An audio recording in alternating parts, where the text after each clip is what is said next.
bowling lane sa right side. Alam niyo yung larong bowling? Siya po yung first kami sa inyo nagkaroon ng bowling lane dito sa Cavite. 1920 po yan ginawa. Ngayon, pag nandito na tayo sa loob, bawal po ang ingay. Dapat si Ate lang yung nagsasalita. Para maintindihan nyo kung meron makikita dito sa loob. And then, yung picture taking po, Mami, pwede na po yun. Sa ilang kawan ng tayong matulog. Meron tayong map ng Cavite. Ito pala yung mapa ng Cavite. So, dito sa mapa ng Cavite, meron po tayong makikita sa simbahan. Okay, dito sa simbahan ng Tawit, dito po yung labasan ng tunnel. May tunnel po dito na ginamit ko rin sa ikatulog floor.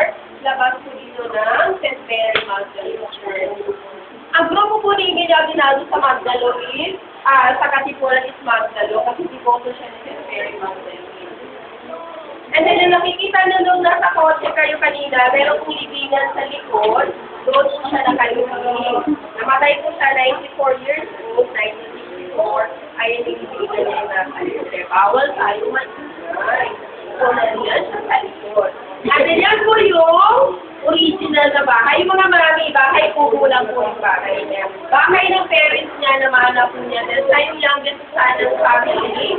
Ayan po. Then, after po naman yung bahay, nagkaroon sa renovation. Kaya nung dineclare ng Philippine Independence, sa bintana lang po wala pa yung balcony. 1920 na po yung balcony. And then, may tower po tayo hanggang 7 floors. Okay, dito tayo po. Okay, so, ang height pala niya is 5'3". Yan. Namin sa 5'3". So, kami kulay. 5'3". Kumuna sa 5'2". Kasi kinanay. Ayan, sa plano.